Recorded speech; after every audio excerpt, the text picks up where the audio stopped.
In this video, we'll explore the connections, contributions, and preferences tabs on your MySHSMD profile. First up, My Connections. This is your networking hub. Here, you can view your current contacts, discover networks by city or organization, and jump straight into your groups.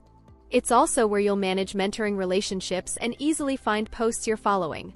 Next is My Contributions, which is exactly what it sounds like. It gives you a quick snapshot of everything you've shared or posted in the community. Finally, we have the My Preferences tab. This is the most important section to visit, to manage your inbox notifications. This tab gives you full control over your community experience and includes privacy settings, email preferences, group notifications, RSS feeds, and your discussion signature. First, let's look at privacy settings, where you can control exactly what information others are able to see on your profile. This is also where you can opt in or out of being included in our member directory. As a quick note, our member directory is an exclusive, members-only benefit. It's a great place to search for peers and connect with them.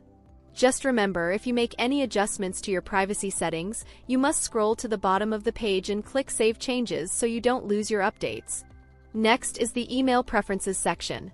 Here, you can choose to receive or completely opt out of system, group, participation, and promotional emails. Please note, if you completely opt out of group emails here, you will no longer receive the helpful digest emails for any of the groups you belong to. To limit your emails instead of turning them off completely, we highly encourage you to navigate to the Group Notifications section. Here, you can choose to receive group updates daily or weekly. You can even select the specific day you want to receive your weekly emails. This ensures you stay up to date on the latest announcements or questions from your peers, which might just contain a solution you need. Please note, if you have previously unsubscribed from our mailing list and wish to receive our emails again, simply contact us at shsmed@aha.org, and we will be happy to assist you. Take a minute to adjust these settings to fit your needs, and be sure to check out our other short videos for more tips. Happy navigating!